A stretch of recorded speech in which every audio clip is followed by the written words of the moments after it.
one of the things that I really pushed for was the right to Southern courtesy.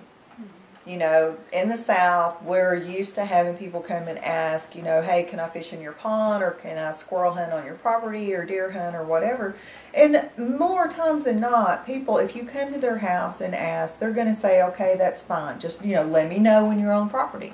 And that was one of the things that really bothered me, because I do work from home, is thinking that you're all by yourself, and then you look up and there's 10 men standing in your front yard that you have no idea who they are, what they're doing, who they're with, and you go out there and try to get some answers from them, and they're not going to tell you.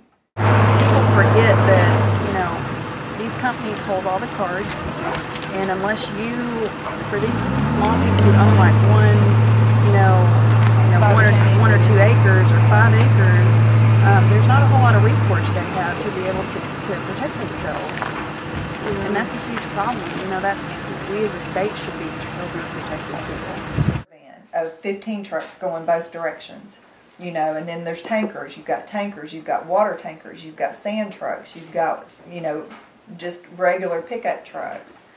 You can just say every time you leave the house that you don't get run over, you know, because there's so much traffic. Compressor station, this is where they feed in the gas and they compress it and send it out along transfer lines.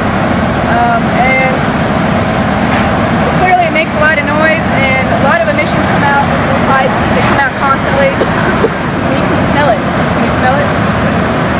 Well, then all this will just continue to come out, and there are residents that live the big city of Clinton is 2 miles that way, maybe less than that.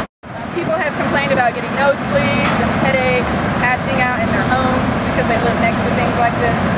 So that's really big. And I think they're actually adding on to this compressor station right now.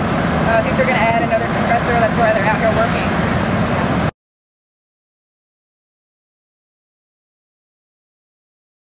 I mean, in other states, when they have done similar projects like this, you know, it's exploded.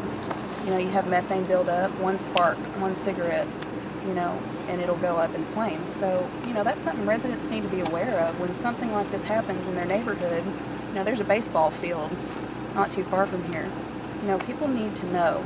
Agencies need to be better about being forthcoming, showing up at people's doors. Hi, this has happened in your neighborhood. You need to be aware of this. But they don't do that because they don't want to start panic. They don't want people to get scared. But people need to be scared. People need to start panicking, because these are big issues and they're going to affect large amounts of people.